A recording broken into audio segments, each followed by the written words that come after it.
Hello everyone, আজকে আমরা দেখব যে সি প্রোগ্রামিং কীভাবে কম্পাইলেশন হয় এবং কম্পাইলেশনের প্রসেসগুলো। আগের ভিডিওতে আমরা বলেছিলাম যে সি প্রোগ্রামিং ল্যাঙ্গুয়েজ কীভাবে কম্পাইলেশন হয়, কীভাবে করব। আজকে এই ভিডিওর মাধ্যমে আমরা কম্পাইলেশনটা পুরোটা ডিসকাস করব। তো আগের ভিডিওতে আমরা দেখেছি যে প্রোগ্রামিং লেখার জন্য অর্থাৎ একটা প্রোগ্রামিংকে রান করার জন্য, রেজাল্ট পাওয়ার জন্য কিছু স্টেপ দরকার। ইট ইনভলভস ফলোয়িং স্টেপস, কিছু স্টেপ দরকার। সেই স্টেপগুলো হচ্ছে ক্রিয়েশন অফ প্রোগ্রাম। একটা প্রোগ্রামকে টেক্সট এডিটরের মধ্যে লিখতে হয়, তারপরে সেটাকে সেভ করতে হয়। সেভ করার জন্য ফাইল নেম অর্থাৎ প্রোগ্রামিং নেম .c এক্সটেনশন দিয়ে প্রোগ্রামিংটা সেভ করতে হয়। তারপর সেই প্রোগ্রামিংটাকে কম্পাইল করতে হয়। কম্পাইল করার জন্য আমরা দেখিয়েছিলাম যে বিল্ড অপশানে গিয়ে আর কম্পাইল দ্য সোর্স কোড যেটা ছিল সেখান থেকে আমরা টিপে সেটাকে প্রেস করে আমরা কম্পাইল করতে পারবো। কিন্তু কম্পাইল করার পরে আসলে কি ঘটনাগুলো ঘটে, কিভাবে আমাদের ডিফারেন্ট হেডার ফাইলগুলো আছে, যে হেডার ফাইলগুলো আছে সেই হেডার ফাইলগুলো কিভাবে আমাদের সি প্রোগ্রামিংয়ের সঙ্গে অ্যাটাচ হয়ে যায়, সেগুলো আমাদের জানা দরকার।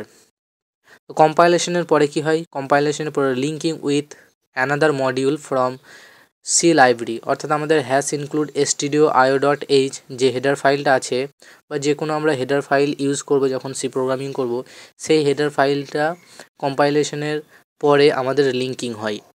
লিঙ্কিং হওয়ার পর সমস্ত হেডার ফাইলস এবং এসেনশিয়াল যে সমস্ত লাইব্রেরি ফাংশনগুলো থাকে সেইগুলো লিঙ্কিং হয় একসাথে, এবং তারপরে এক্সিকিউশন যাওয়ার সময় সেটা কি করে, সমস্ত প্রোগ্রামিংগুলো এক্সিকিউশন হওয়ার সময় কম্পিউটারের মেমোরির মধ্যে স্টোর হয়, লোডিং হয় সমস্ত ফাইলসগুলো, এসেনশিয়াল ফাইলসগুলো, এবং তারপরে আমাদের এক্সিকিউশন সম্পন্ন হয়। অর্থাৎ আমরা আমাদের প্রোগ্রামিংটা রান করে এবং তার আমরা আউটপুট পাই।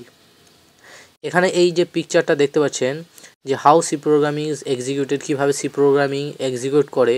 এখানে আমরা কি করি, আমাদের কোড ব্লকে আমরা গিয়ে দেখেছি যে নিউয়ে গিয়ে এমটি ফাইল বলে আমরা একটা নিউ ফাইল তৈরি করি এবং সেই ফাইলের মধ্যে আমাদের প্রোগ্রামিংটা লিখি।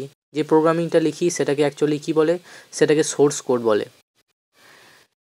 এবং সেই সোর্স কোডের নাম কি থাকে, সোর্স কোড ফাইল .c।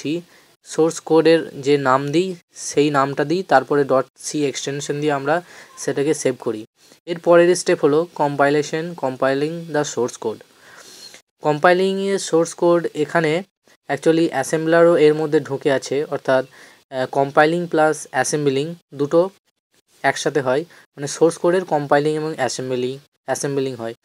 এবং after the compilation it will generate the object file .obj, যেটা আমরা দেখাবো যে একটা সি প্রোগ্রামিং কম্পাইলেশন পরে কিভাবে অবজেক্ট ফাইল ক্রিয়েট হয়, এবং তার নাম থাকে কি, যেই ফাইলটা আমার নাম ছিল .obj বলে একটা নতুন ফাইল ক্রিয়েট হয়। সেটা আমরা আরেকবার আপনাদেরকে দেখাবো যে কিভাবে কম্পাইল করার পর অবজেক্ট ফাইল ক্রিয়েট হচ্ছে। তারপর অবজেক্ট ফাইলের মধ্যে আমাদের যে সমস্ত হেডার ফাইলগুলো আছে সেগুলো আমাদের লিঙ্কিং হয়, লিঙ্কিং অবজেক্ট ফাইল। সেগুলো লিঙ্ক হওয়ার পরে আমরা এর মাঝে একটা স্টেপ আছে, লোডিং হয়। লোডিং হওয়ার পরে এক্সিকিউটেবল ফাইল .exe ফাইল তৈরি হয়। একটা প্রোগ্রামিং করেছি অর্থাৎ মাই ফার্স্ট সি প্রোগ্রাম, সেখানে আমাদের সোর্স কোড অর্থাৎ এখানে 3টে ফাইল দেখতে পাচ্ছেন এই ছবিতে, 1 নম্বর 2 নম্বর এবং 3 নম্বর করে দেওয়া আছে। তাই 1 নম্বর যেটা ফাইল, যেটা আমরা প্রোগ্রামিং করেছিলাম, যেটা আমরা সোর্স কোড সেভ করেছিলাম, সেটার নাম হচ্ছে source code or our program, যেটা আমরা .c এক্সটেনশনে সেভ করেছিলাম। এবং ফাইল টাইপে আপনি দেখতে পাচ্ছেন সি ফাইল বলে ফাইল টাইপের নাম আছে। এবং এটা কম্পাইল করার পর আমাদের 3 নম্বর ফাইলটা আমরা পাবো, অর্থাৎ পেয়েছিলাম মাই ফার্স্ট প্রোগ্রাম .o, যেটা অবজেক্ট ফাইল অ্যাকচুয়ালি। এবং 2 নম্বর ফাইলটা আমরা যখন প্রোগ্রামিং রান করেছিলাম তারপরে আমরা পেয়েছিলাম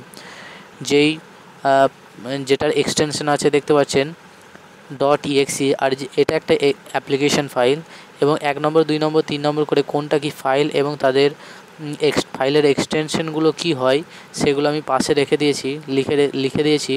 এবং কোনটা কার পরে হয়, অর্থাৎ কম্পাইল করার পর অবজেক্ট ফাইল ক্রিয়েট হয়, অর্থাৎ 3 নম্বরকে পাই। তারপরে রান করার পর আমরা 3 নম্বর থেকে 2 নম্বরকে পাই, অর্থাৎ .exe ফাইলটা পাই।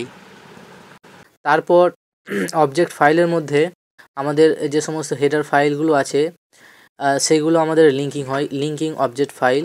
সেগুলো লিঙ্ক হওয়ার পরে আমরা এর মাঝে একটা স্টেপ আছে, লোডিং হয়।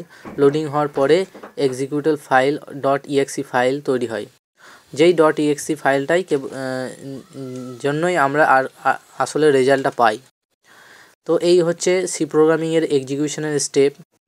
প্রথমে সোর্স কোড লিখতে হবে একটা ফাইল ক্রিয়েট করে, তারপর কম্পাইলেশন এবং অ্যাসেম্বলিং দুটো হয়, এবং এই স্টেপের পরে আমাদের অবজেক্ট ফাইল ক্রিয়েট হয়।